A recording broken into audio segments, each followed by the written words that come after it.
Sous Messa Horizon 2030. C'est la deuxième thématique autour de laquelle nous allons échanger avec nos intervenants du jour. Dotée de 3 programmes fondateurs, la région est en pleine transformation. D'abord, il y a le PDR avec une enveloppe de 37 milliards de dirhams. Ensuite, nous avons le PDU pour un coût global de 7,4 milliards de dirhams. Et bien sûr, il y a aussi le PAC doté d'une enveloppe d'investissement de 2,7 milliards de dirhams. Où en sont ces programmes? Comment s'insèrent-ils dans l'horizon 2030 où le Maroc, avec le Portugal et l'Espagne, s'apprête à accueillir l'organisation de la Coupe du Monde? Et surtout, comment financer ces programmes ambitieux? Pour échanger avec nous sur ces questions, nous avons M. Bachir Ben Ahmed, vice-président chargé des finances et du budget à la commune d'Agadir, et M. Zakaria Ouled, conseiller communal en charge de la coordination du PAC. Messieurs, bienvenue et merci d'avoir accepté notre invitation. Merci à vous. Et donc, sans trop tarder, je commence ma première question adressée à vous, M. Ben Ahmed. On a parlé du PAC et du PDU. Où en est l'état d'avancement de ces programmes? Merci beaucoup, madame. Merci à Média 24 de nous accueillir dans ce beau site de Tarazout. Je pense que pour répondre à votre question, il faut d'abord rappeler que cette région, cette destination, et la ville d'Agadir en particulier, a beaucoup perdu en attractivité durant ces dernières années, c'est-à-dire ces 10 dernières années. Et donc, il y a d'abord le plan de développement urbain, programme royal, signé devant Sa Majesté le roi Mohammed VI, que Dieu le glorifie, en février 2020, et qui vise à mettre à niveau la commune de manière générale. Ce programme, plan de développement urbain, vous le rappelez, a une enveloppe globale de 7 milliards 300, 7 milliards 400 millions de dirhams. L'intervention de la commune d'Agadir est pour quelque chose comme 2 milliards et quelques. Donc à peu près un tiers dans le financement de ce plan de développement urbain. Ce plan de développement urbain concerne d'abord l'infrastructure, qui est quand même, on peut le rappeler, a été malheureusement dégradée durant les 10-15 dernières années. Il concerne un ensemble également de projets à caractère sportif, à caractère culturel, à caractère social, et bien entendu tout ce qui est lié aux espaces verts. Sur ce dernier point, le diagnostic que nous avons fait avant de prendre la responsabilité au niveau de la commune a montré clairement que le nombre de mètres carrés par habitant au niveau d'Agadir est très bas comparativement à Rabat, comparativement à Marrakech, comparativement à Tanger et à d'autres villes qui ont connu des plans de développement urbain. Je ne parlerai pas d'objectif, ce n'est pas l'objet de la question. Et puis il y a un deuxième plan qui est celui donc, du plan d'action communale que nous on considère au niveau de la commune comme un plan de développement urbain 2 qui est de 2 milliards 700 millions de dirhams. Et si on totalise un peu entre le montant du PDU et le montant du PAC, on se retrouve avec plus de 10 milliards de dirhams. Sur 7 ans, ça fait à peu près 1,5 milliard de dirhams d'investissement par an. C'est énorme pour une localité qui n'a pas connu d'investissement semblable pendant les 10-20 dernières années. D'accord. Avant de revenir au financement, puisqu'on parle justement d'Horizon 2030, je me tourne vers vous, Zakaria Ouled. Et justement, on a des programmes avec des échéances assez différentes, 2024-2027, et on a cette échéance 2030. Donc comment aujourd'hui l'Agadir Sous Messa se prépare ou accélère ses projets pour être prêt pour l'échéance 2030? Merci Hayat pour la question, merci à Média 24 pour l'accueil. Agadir Sous Messa est une ville et une région de planification.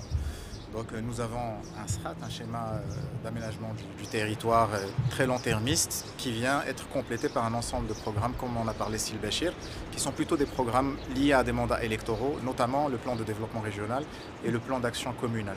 Donc notre objectif à travers ces deux programmes, c'est plutôt 2027, mais effectivement nous avons une énorme échéance en 2030 avec notre candidature pour l'organisation ou l'accueil de certains matchs de la Coupe du Monde organisés par le Maroc, l'Espagne et le Portugal. Donc la vision du plan d'action communal et du PDR pour la ville d'Agadir est de faire d'Agadir une ville attractive, moderne, ouverte, et un modèle de transition durable et intelligente. Et donc on y inclut pas mal d'éléments de durabilité, pas mal d'éléments technologiques, mais surtout des éléments d'infrastructure, de gouvernance et d'animation. nous avions déjà assez élevé le plafond de nos ambitions par rapport à 2027, avant même de savoir que le Maroc allait organiser la Coupe du Monde 2030. Donc en fait, pour nous, c'est une ambition supplémentaire qui vient juste accélérer ce qu'on prévoyait déjà de faire. Ça veut dire que ça ne va pas chambouler tout notre programme.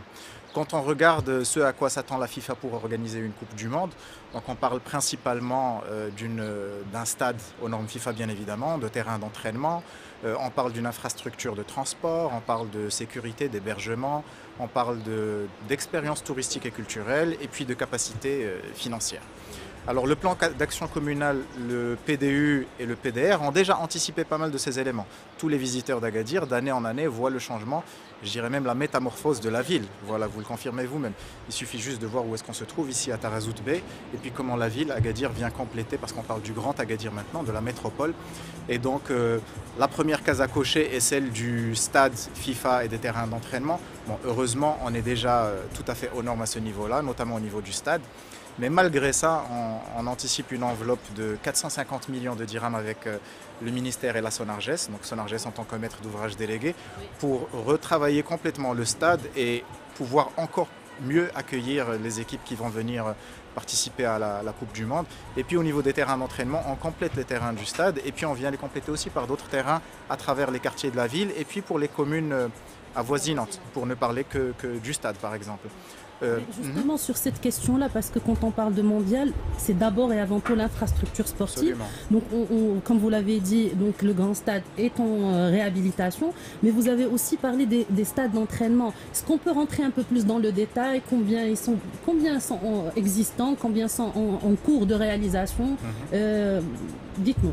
Très bien. Donc en fait, c'est là où c'est intéressant de voir comment le plan d'action communal avait un petit peu anticipé ces éléments-là sans savoir encore une fois qu'on allait accueillir la Coupe du Monde, parce que dans notre PAC, qu'on peut retrouver sur le site agadir2027.ma, on parlait de cité olympique, d'Agadir en tant que cité olympique. Et donc on avait anticipé la création de 10 terrains à 11. Les terrains à 11, ce sont des terrains principalement de football où on peut jouer à 11 contre 11. Et donc ils étaient répartis un petit peu d'un point de vue équité territoriale sur différents quartiers. Donc on passe de Anza, Taddart, à Ben Sergaou, Tikiwin, etc., etc. Donc ce sont des terrains avec des vestiaires, des toilettes, des tribunes, un parking, tout ce dont on a besoin pour s'entraîner ou organiser même des matchs pour des niveaux soit amateurs, soit semi-pro. Et donc on avait déjà anticipé ces éléments-là, en plus des terrains d'entraînement qui se trouvent déjà au stade d'Adrar. Donc je pense que concrètement, les aspects terrain ne sont pas du tout un problème, ni un défi. Là où on doit mieux se préparer, c'est peut-être sur les autres éléments de transport, d'accueil, etc. Donc avant de revenir sur ces questions justement, nous avons effectué un reportage en fait des travaux de réhabilitation du stade d'Agadir. Donc je laisse nos lecteurs regarder ce reportage et nous revenons au plateau.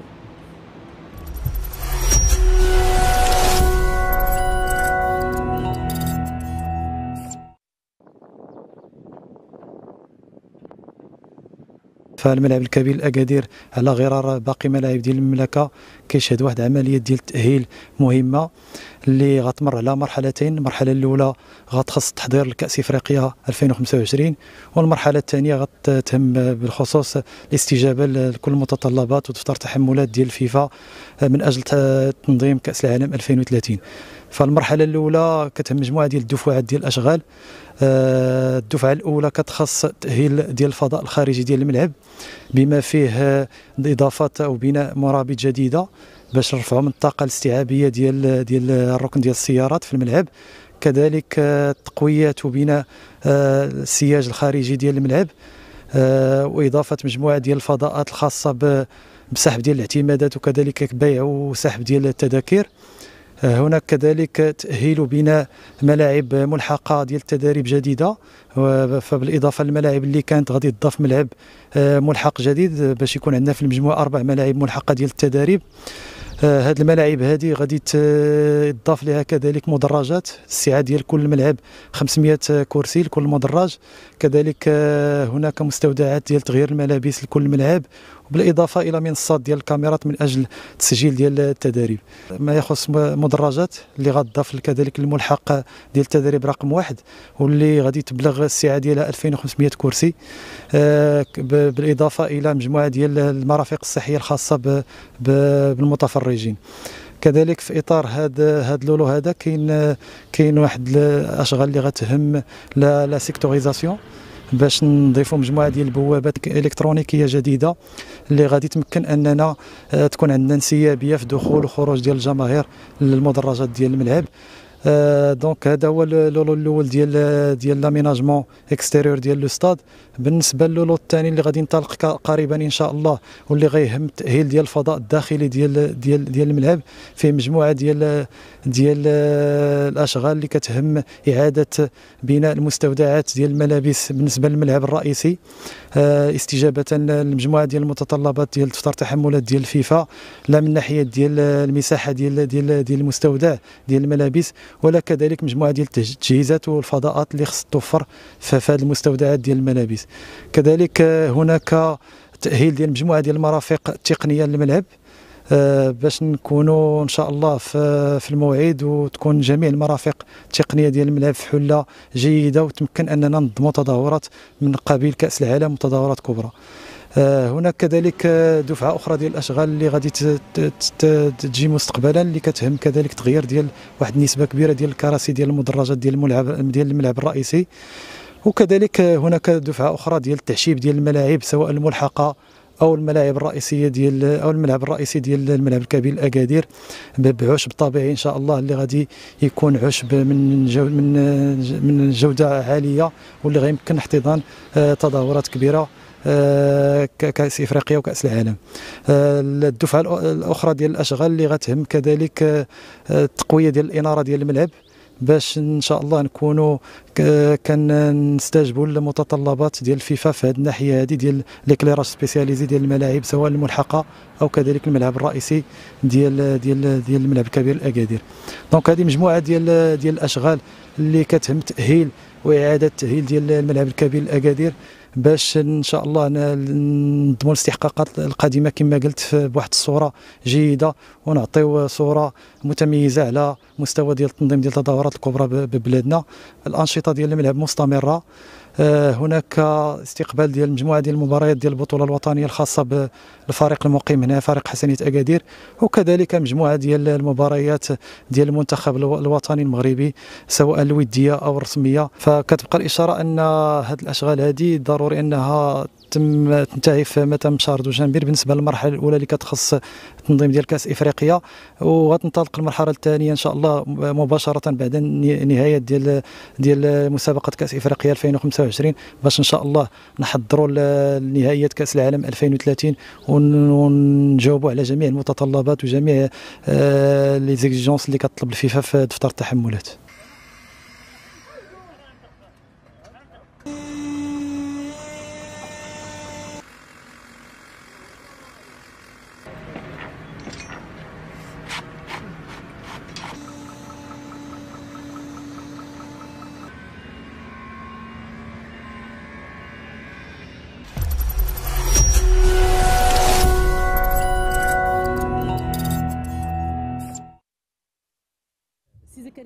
Nous revenons au plateau. Comme on le disait juste à l'instant, donc l'organisation d'un événement comme la Coupe du Monde apporte avec lui aussi un défi de mobilité. Et donc, quels sont aujourd'hui les projets en cours pour mettre à niveau les infrastructures, d'abord routières, portuaires peut-être, aéroportuaires, avant ce mondial, cette échéance de 2030? Alors effectivement, on parle d'infrastructures de transport à notre niveau plutôt que de mobilité, donc ça inclut un petit peu plus d'éléments. Et encore une fois, si on revient aux principaux plans de développement de la ville, donc PAC, PDR, PDU, on voit que la mobilité multimodale faisait déjà partie de la stratégie initialement.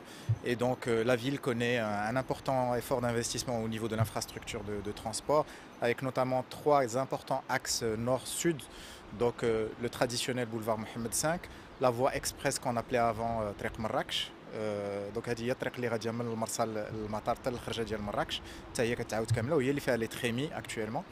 Et puis la voie de contournement qui contourne Agadir plutôt par le côté est et qui fait gagner énormément de temps pour arriver à l'aéroport. Ensuite, plusieurs transversales est-ouest, parmi lesquelles la plus importante est celle du barreau est-ouest justement, le futur boulevard Mohamed VI. Donc ça c'est les grands axes. on parle d'un investissement de 2 milliards de dirhams à peu près entre ceux-là. Il y a l'extension de la voie de contournement jusqu'à Tarazout, parce que pas mal de personnes qui vont venir assister vont être installées ici à Tarazout. Et donc on doit avoir un transit fluide vers le stade et vers l'aéroport, notamment en été. Il faut savoir que la population d'Agadir en été double ou triple avec toutes les personnes qui arrivent. Locale et étrangère. Absolument, locale, étrangère et diaspora surtout. On arrive à gérer sans trop de contraintes, mais quand même la Coupe du Monde reste un événement très important. Donc pour venir compléter ça, on a ce qu'on appelle le maillage au niveau des quartiers, parce que tout à l'heure on parlera d'hébergement, il y a les hôtels mais il y a aussi les hébergements alternatifs, donc il faut absolument travailler l'accessibilité des quartiers. Et puis bien évidemment pour accéder à la destination, les touristes ou les visiteurs ou les équipes arriveront par l'aéroport, par la gare routière ou moins par le port peut-être. Donc l'aéroport justement c'est le 3e aéroport au niveau national, le 2e aéroport touristique après celui de Marrakech avec une 50aine de liaisons internationales. Il connaît un important effort d'investissement avec 1 milliard de dirhams financés à hauteur de 900 millions par l'ONDA principalement et puis 100 millions par le conseil régional. Donc c'est un élément qui va nous permettre d'avoir un aéroport encore plus à même d'accueillir des touristes pour cet événement. D'accord. Justement, les projets quand vous dites de transport, quel est l'horizon pour les finir, pour qu'ils soient prêts? Oui, donc pas mal de projets sont déjà terminés en termes d'infrastructure. La voie de contournement, on est sur le parachèvement des derniers travaux. Une bonne partie de la section est déjà ouverte. Barreau Est-Ouest déjà fini. La voie express pareil en travaux. Le côté aéroport est déjà terminé. Au niveau de la mobilité, on a un bus à haut niveau de service, donc le BHNS, qui ouvrira probablement les portes de ces bus dans les tout prochains mois. Tout le côté infrastructure est déjà terminé. On renégocie le contrat qu'on va avoir avec notre opérateur de bus aussi, et donc on va renouveler toute la flotte de bus avec certains bus dont on pense qu'ils seront électriques, notamment une ligne touristique et la ligne aéroport. Donc tout ça c'est pour les prochains mois. Donc pour nous l'horizon n'est pas vraiment 2030 à ce stade.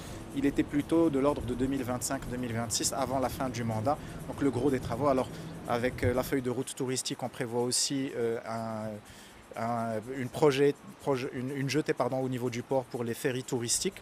C'est moins lié à la Coupe du Monde, mais ça reste quelque chose d'important. Mais donc c'est cette complémentarité. Et puis une enveloppe de 35 millions de dirhams pour refaire la gare routière, pour avoir une gare routière digne de la ville d'Agadir. Voilà. Mais le principal axe restera celui de l'aéroport parce que c'est l'entrée principale de la ville. Justement, vous me tendez bien la perche puisqu'on a effectué un reportage à l'aéroport d'Agadir. Comme vous l'avez dit, l'aéroport est doté d'un projet d'extension à 1 milliard de dirhams. Image.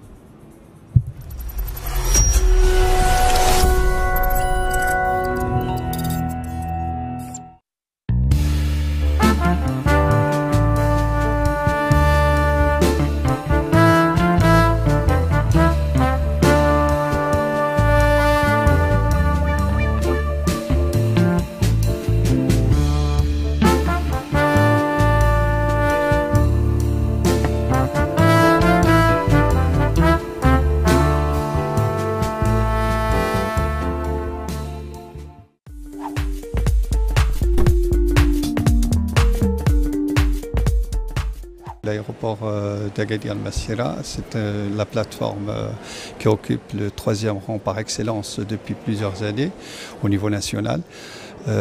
C'est un aéroport aussi qui est très indispensable et qui joue un rôle crucial pour le développement du transport touristique au niveau d'Agadir. Et puis, il est aussi important pour le rôle qu'il joue pour le développement socio-économique que connaît la région Souss Massa.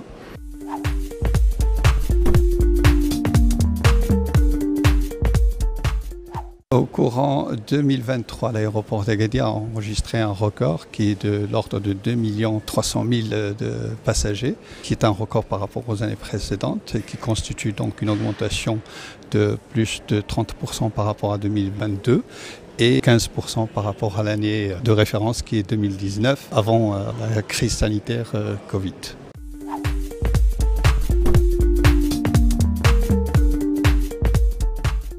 Cette destination qui est Agadir démontre un certain engouement de la part des usagers. C'est la raison pour laquelle jusqu'à février 2024, ce dynamisme et cet essor a été consolidé du fait que nous avions réalisé aux alentours de 450 000 passagers jusqu'à fin février, ce qui constitue une forte augmentation qui est de l'ordre de 24%. par rapport à la même période de l'année précédente qui est 2023.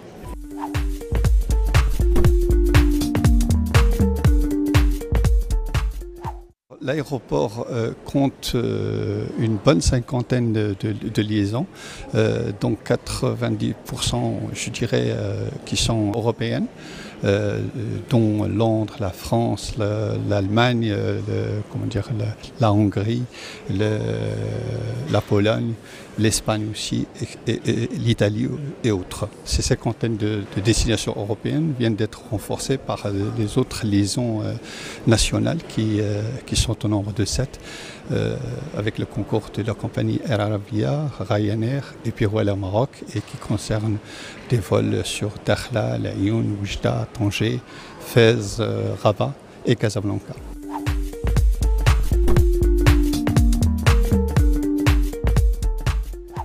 Alors pour répondre aux besoins du transport aérien pour la région et pour suivre ce dynamisme qui est en perpétuelle ascension, eh bien l'ONDA avait envisagé un certain nombre d'investissements, d'abord pour répondre à ce besoin qui est le transport touristique et aussi pour relever les défis de l'organisation de la Coupe du Monde 2030 pour lequel l'aéroport a déposé déjà un accord pour répondre à certains critères qui font partie du cahier de charge de la FIFA. Donc pour répondre à tous ces besoins du transport aérien et pour relever tous ces défis, l'ONDA compte investir, enfin a déjà entamé, mais il compte investir aux alentours de 1,5 milliard de dirhams pour améliorer et développer les installations tout en se conformant aux normes internationales en termes de sûreté, sécurité et qualité.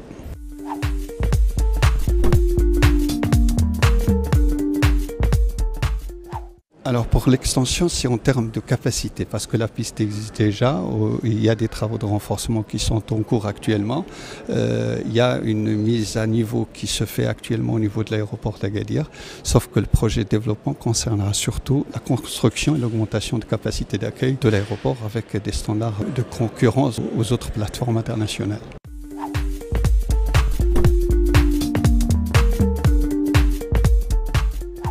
L'objectif, c'est d'abord 2030, comme étant la date de l'organisation de la Coupe du Monde. Ce qu'on dit pour le moment, ce qui est projeté, c'est que les travaux devraient en quelque sorte nécessairement être achevés vers le coup de 2027-2028 pour être au rendez-vous de 2030, bien sûr.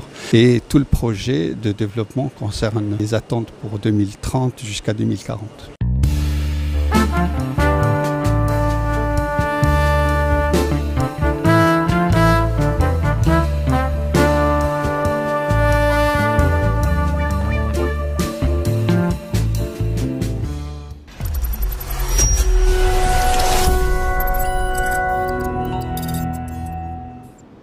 Alors, si Zakaria, on a parlé d'infrastructures sportives, on a parlé de mobilité ou de transport et d'accessibilité aussi à la ville, mais un événement, la Coupe du Monde, suppose aussi peut-être deux points fondamentaux qui sont l'accueil et la sécurité aussi. Sur ces deux volets, qu'est-ce que vous pouvez nous dire ?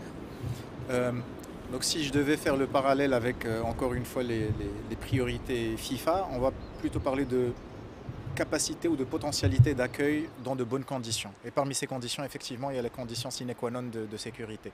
Donc je pense qu'il y a 4 sous-divisions derrière cette question. C'est celle de l'hébergement, celle de la sécurité à proprement dit, celle de l'expérience culturelle et touristique, puisque les gens viennent aussi pour visiter, et puis celle de la capacité à financer tout ça. Alors en termes de sécurité à proprement dit, Agadir est une destination touristique balnéaire depuis plusieurs décennies qui est connue pour sa capacité à accueillir les gens dans de bonnes conditions, notamment de sécurité. Certes, sur les 20 dernières années, avec tous les chamboulements géopolitiques internationaux, nous avons eu malheureusement notre part de mauvaises aventures, mais comparativement à toutes les autres destinations, c'est extrêmement faible, c'est très minime. Donc je pense que les autorités et les habitants de la ville savent faire sentir aux touristes qui sont ici en sécurité et puis dans les faits les mettre en sécurité. En termes d'hébergement, bien évidemment, deuxième destination touristique du Maroc, premier resort au Maroc, premier seaside resort, donc Vous le voyez ici, pas mal d'hébergements de tous les niveaux, y compris très luxueux, que ce soit à Tarazout, à Agadir-Ville ou dans l'arrière-pays, qu'il ne faut pas oublier, arrière-pays qui est préconisé par les touristes dernièrement. Le côté restauration aussi avec énormément d'options, une capacité d'élasticité importante, on le voit aussi en été. Alors l'expérience culturelle et touristique aussi qui est très importante puisque Agadir est la capitale des Amazirs du monde et met en avant la culture amazigh dans un esprit d'ouverture et de complémentarité avec toutes les cultures marocaines. Le Maroc est un pays multiculturel avec un folklore très riche. Et donc nous soulignons aussi cette amazirité et nous constatons aussi que les touristes s'y intéressent de plus en plus. Donc c'est un avantage compétitif pour la ville et pour le pays à l'international avec cette culture africaine ancestrale. Je pense que notre côté destination touristique facilite énormément l'accueil et en plus destination sportive avec les différents marathons qu'on organise, etc. facilite l'accueil de la Coupe du Monde. Et je pense qu'on a aussi, et ça c'est très important, prouvé qu'on avait une capacité de planification, de financement et d'exécution importante pour garantir tous ces projets. D'ailleurs, je vous invite peut-être à refaire le point, peut-être dans une année ou deux, pour voir ce sera avec plaisir. Où est-ce qu'on en sera avec toutes les promesses qu'on fait pour que ça ne reste pas des promesses vaines. Mais effectivement, nous avons une capacité de financement importante et d'amélioration de nos finances importantes qui permettent justement de garantir un petit peu ces promesses. Je ne pouvais pas rêver meilleur finish pour votre réponse, qui nous permet de revenir vers vous, Si Ben Ahmed. Comme vous êtes le vice-président chargé du budget et des finances à la commune, pour dire justement, on a des programmes très ambitieux. Qu'on parle de PAC ou de PDR, c'est des dizaines de milliards de dirhams à mobiliser qui parfois dépassent les recettes peut-être des collectivités territoriales, pour résumer. Et donc, par quel mécanisme la ville ou la région arrive-t-elle à mobiliser les financements nécessaires pour réaliser tous ces objectifs et tous ces programmes? La question est pertinente, mais je pense qu'il faudra déjà distinguer entre la région et la commune. D'accord. La région, l'essentiel des revenus, j'allais dire, de la région proviennent essentiellement des transferts de l'État, à 95%. C'est à peine 5% qui sont, j'allais dire, qui sont originaires, si on peut dire ça comme ça, de la fiscalité locale à destination des régions.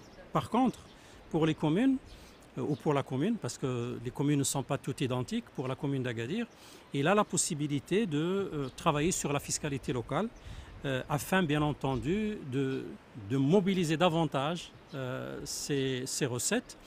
Et puis, si ce n'est pas suffisant, quand les recettes ne sont pas suffisantes, on a recours à des financements. Alors, les financements, ils peuvent se faire soit via les établissements de crédit, soit via les marchés de capitaux.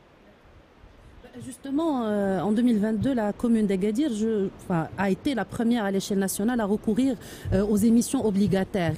Et donc, vous avez levé 1 milliard de dirhams. Est-ce que ça a été compliqué pour la commune d'opter pour ce mécanisme ou ce mode de financement?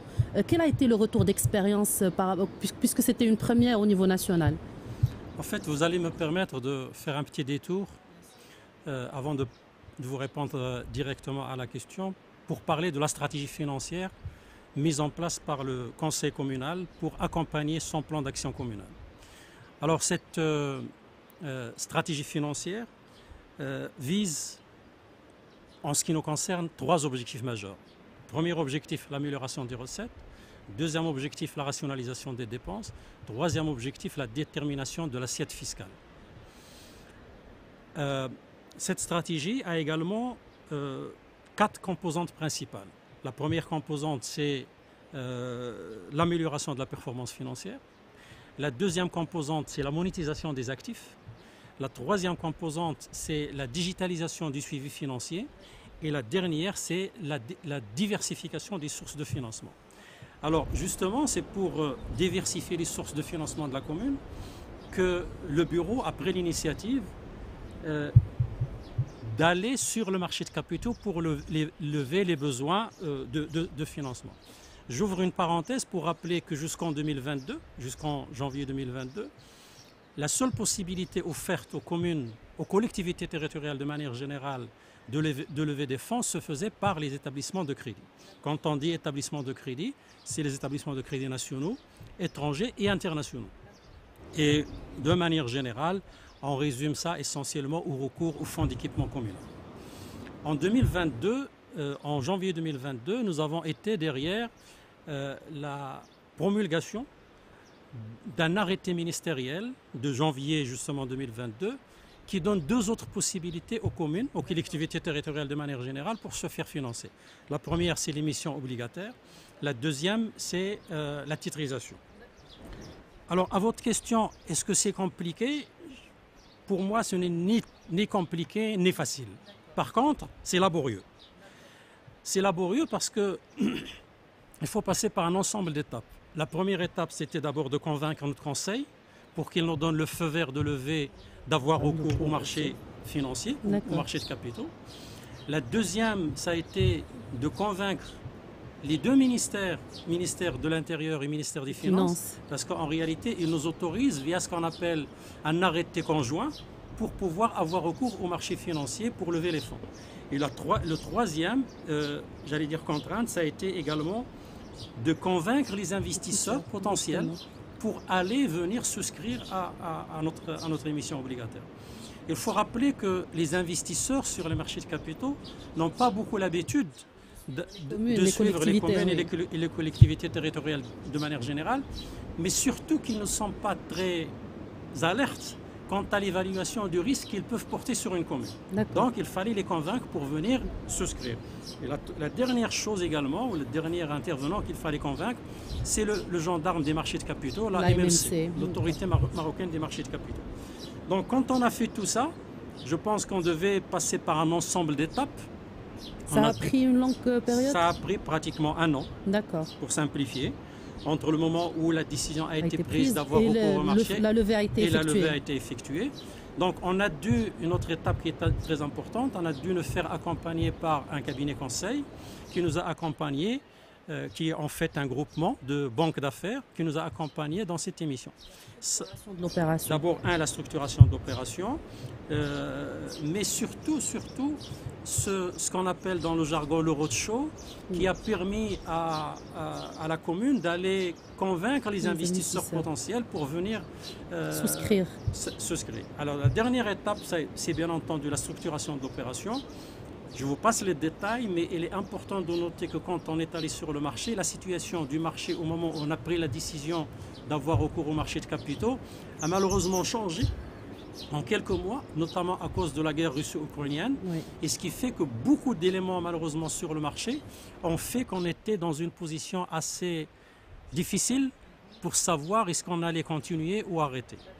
En résumé, on a continué, on a levé 1 milliard de dirhams en deux tranches, 600 millions de dirhams sur 7 ans, 400 millions de dirhams sur 10 ans. Et nous avons sur la première tranche des investisseurs nationaux. Sur la deuxième tranche, nous avons un investisseur international, la Banque européenne de reconstruction et développement. Et ce qui est très intéressant dans cette opération, c'est qu'en définitive, on a levé les fonds à des conditions extrêmement intéressantes et un taux fixe qui permet à la commune d'avoir de la visibilité, notamment sur tout ce qui est charges d'intérêt. Justement, puisque le montant a été levé en 2022, on est en 2024, j'imagine que le remboursement des échéances éventuellement a commencé. Est-ce que ça se fait sans difficulté? Ça se passe bien? Comment ça se passe? Ça doit se passer bien, mais je précise que ce que j'ai peut-être pas précisé dans la levée de fonds, c'est que nous avons 600 millions et 400 millions. Les deux tranches sont avec un différé de 2 ans. Et ce différé nous donne la possibilité justement de ne payer que les intérêts pendant les 2 premières années. En 2025, fin 2025, exactement en octobre 2025, on devra payer la première échéance. Donc logiquement, on n'a aucun souci parce qu'en réalité, c'est...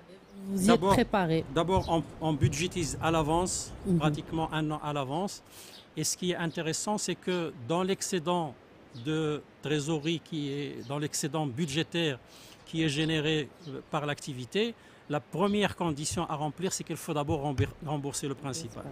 J'ouvre peut-être une parenthèse pour dire que la situation financière de la commune d'Agadir est très bonne. On dégage annuellement entre 200 et 250 millions de dirhams d'excédent, ce qui est assez rare. Et ça correspond pratiquement à 40% de ce qu'on met comme recette. Donc quand on fait 100 de recettes, on a pratiquement 40 en termes d'excédent. D'accord. Est-ce que vous envisagez de réitérer cette expérience? C'est possible, mais est-ce que c'est sous la même forme ou sous une autre forme? C'est quelque chose qu'on est en train de discuter. Ou bien on fera une mission obligataire, ou bien on essaiera d'aller vers la titrisation, ou probablement vers un financement direct auprès d'un organisme soit local, soit international. Justement, vous avez évoqué dans le cadre de la diversification des moyens de financement de la commune ou d'une collectivité, la monétisation des actifs. Justement, c'est un concept aussi qui est utilisé au niveau de l'État central, si on veut, mais à l'échelle de la ville. Concrètement, qu'est-ce que ça veut dire? Est-ce que vous pouvez nous donner des exemples? Est-ce que c'est déjà engagé comme moyen de diversification du financement de la commune? En fait, la monétisation des actifs, comme je l'ai rappelé tout à l'heure, est une composante de la stratégie financière. Qu'est-ce qu'on entend par la monétisation des actifs? C'est en fait, nous avons repéré un ensemble d'actifs aujourd'hui qui ne rapportent pas grand-chose à la commune, ou bien qui coûtent de l'argent à la commune. Et l'idée pour nous, c'est de vendre ces actifs pour pouvoir les investir dans tout ce que nous sommes en train de faire. Il s'agit d'un ensemble d'actifs, d'un ensemble de de biens immobiliers qui sont aujourd'hui propriété de la commune, notamment l'ancien site du camping que nous avons déjà effectivement, nous allons lancer bientôt l'appel à manifestation d'intérêt. Nous avons également les anciens abattoirs qui est également un site au milieu en centre-ville qui aujourd'hui doit être déplacé, et puis le parc communal. Donc je vous donne simplement ces trois biens, mais il y a d'autres exemples, et notamment ce qu'on appelle l'immeuble A.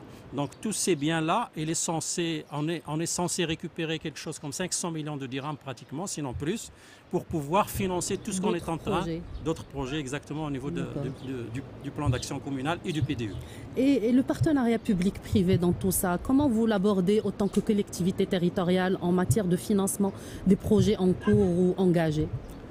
Moi je pense, ce n'est qu'un point de vue personnel, je pense que le PPP est plus adapté aux régions qui ont de grands projets qu'aux communes. Mais il est fort probable qu'à un moment donné, si on a un très grand projet, qu'on puisse faire appel à des privés pour investir avec nous. Ça peut être, je dis n'importe quoi, ça peut être un stade, ça peut être une infrastructure sportive, ça peut être une infrastructure culturelle. Mais ce n'est pas encore aujourd'hui tout à fait utilisé par la commune, mais c'est quelque chose qui peut venir quand c'est envisageable. D'accord. Sibn Ahmed, peut-être la dernière question fait l'axe le financement des collectivités territoriales, et vous avez bien fait de le signaler au tout début, c'est que les finances d'une commune, c'est d'abord les recettes de fiscalité locale. Et donc l'objectif éventuel est d'essayer d'améliorer au mieux le recouvrement de ces recettes pour améliorer justement les rentrées d'argent pour la commune. Mais il y a aussi une question de développement de l'attractivité de la destination Agadir, si on veut. Quel équilibre peut-on trouver entre ces deux?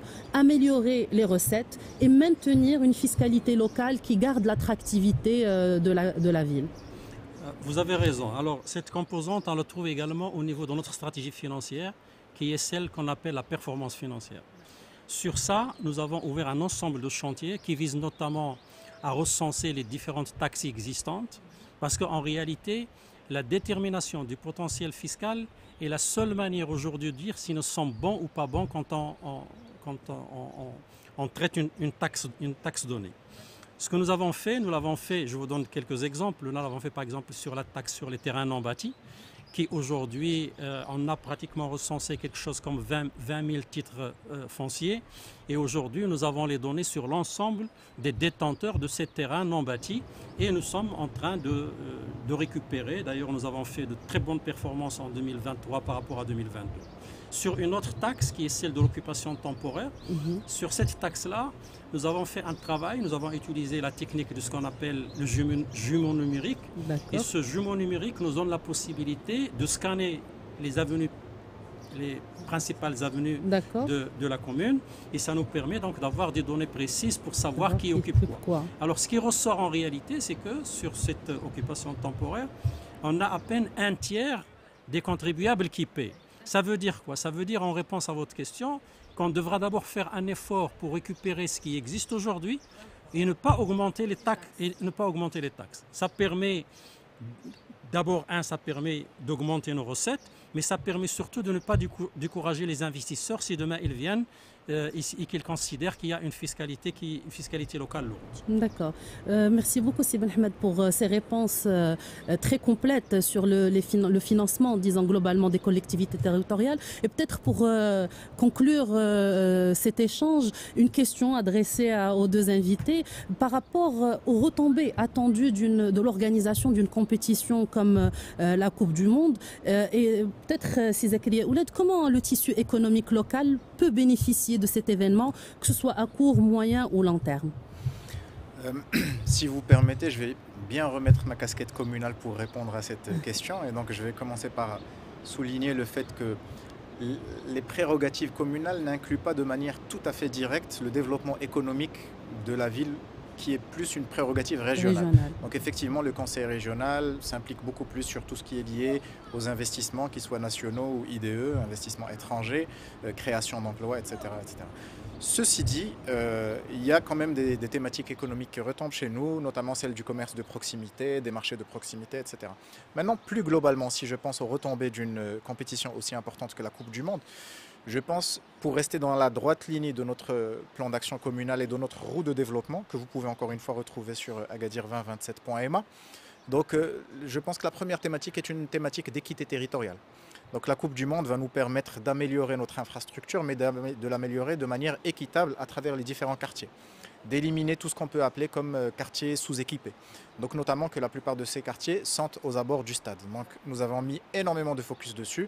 On a déjà investi 200 millions de dirhams et on continue d'investir sur ces quartiers-là. L'objectif, c'est qu'à l'horizon 2027, il n'y ait plus de quartiers sous-équipés, et notamment à l'horizon 2030 avec l'organisation de la Coupe du Monde. Chaque quartier doit avoir ses terrains de proximité, ses marchés de proximité, sa grande place, etc., etc., qui peuvent se transformer en fan zone. Donc dans le cadre de l'organisation de la Coupe du Monde, nous avons 2 grandes fan zones pour 100 millions de dirhams, avec un minimum de 4 hectares. Mais l'idée, c'est de recréer l'ambiance Coupe du Monde dans chacun des quartiers. Et là, j'arrive au deuxième point, à la deuxième retombée, c'est celle de la cohésion sociale. Donc cette Coupe du Monde doit nous permettre de recréer encore plus qu'aujourd'hui une société gadiri où les Gadiris se sentent ensemble appartenir à une communauté commune qui est celle de la ville d'Agadir. Bien évidemment, souligner la cité olympique, relancer l'activité sportive, encourager tout le monde à pratiquer du sport. C'est très bon pour la santé physique, c'est très bon pour la santé mentale. Et de faire d'Agadir, avec toutes ses potentialités, son soleil, sa plage, sa mer, ses montagnes, une destination sportive. La relance de la culture aussi avec la capitale amazigh du royaume et de l'Afrique. Et donc souligner la culture marocaine profonde qu'on retrouve à Agadir et attirer les touristes à travers ces aspects-là. Et puis enfin la transition durable et intelligente, donc avec un focus sur la protection de la nature, la protection de l'environnement, l'économie bleue, la protection de la mer, de l'océan, la qualité des eaux et de l'air, etc. Et puis la technologie, il faut absolument que cette Coupe du Monde nous relaisse derrière des retombées technologiques importantes en termes de mobilité, de suivi en temps réel des bus, de mobilité au sein de la ville, d'interfaçage avec les touristes mais aussi avec les habitants. Donc je pense qu'on voit ça comme un accélérateur des politiques déjà en place. Probablement qu'elle va nous permettre de gagner 5 à 10 ans par rapport à nos planifications initiales. Merci beaucoup, c'est Zakaria. Sibn Ahmed. Je compléterai l'intervention de Zakaria en l'abordant sur un plan que j'appellerais l'attractivité de la destination. Oui. Pour parler de l'attractivité, par exemple jusqu'en 2010, la région Souss-Massa Draa à l'époque, parce que ça a changé de nom après, était pratiquement la deuxième région attractive en termes notamment de participation à la richesse nationale. Malheureusement, quand on regarde les chiffres aujourd'hui, du moins d'il y a un an, ou il y a 2 ans, on est tombé pratiquement à la 5e ou la 6e place.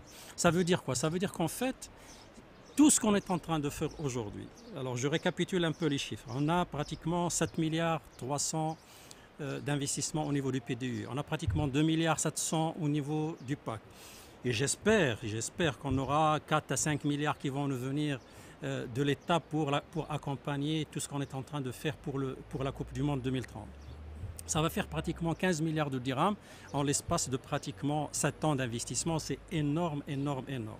Et donc, ça veut dire quoi? Ça veut dire qu'en réalité, cette attractivité, on doit l'avoir à mon sens au niveau au moins de 3 cibles particulières. La première cible, c'est d'abord d'attirer les investisseurs pour qu'ils puissent investir parce que ce sont les producteurs de richesse et ce sont de valeur ajoutée et des employeurs, de création de jobs, de création d'emplois. Deuxième cible, ça va être le touriste. Nous sommes une destination touristique, donc il faudrait que l'on puisse avoir davantage de touristes pour faire fonctionner nos hôtels, pour faire fonctionner nos activités d'animation, etc. Et puis, bien entendu, il ne faut pas oublier que nous avons beaucoup besoin également de pouvoir attirer des compétences en ressources humaines pour pouvoir accompagner ces investisseurs et ces touristes qui vont venir. Donc, on ne peut, à mon avis, améliorer l'attractivité que si on réussit dans cette j'allais dire, entre guillemets, attirance de l'investisseur, du touriste et des ressources humaines. Je pense que les premiers chiffres de 2023 ont l'air de bouger, d'être meilleurs, Oui. parce qu'en réalité, entre 2010 et aujourd'hui, on est aujourd'hui dépassé par Tanger Tétouan, on est aujourd'hui dépassé par Rabat Kenitra, Salih Kenitra, on est aujourd'hui dépassé par Marrakech Safi, bien entendu, bien sûr, toujours la première Casastad. Et donc, il faut absolument que l'on investisse davantage pour améliorer l'attractivité et pour attirer ces cibles qui vont permettre, j'allais dire, de créer de la richesse, plus de richesse. Merci beaucoup, Sibn Ahmed. Merci beaucoup, Zakaria Oulad, d'avoir répondu à notre invitation et aux différentes questions. Merci à vous. Merci.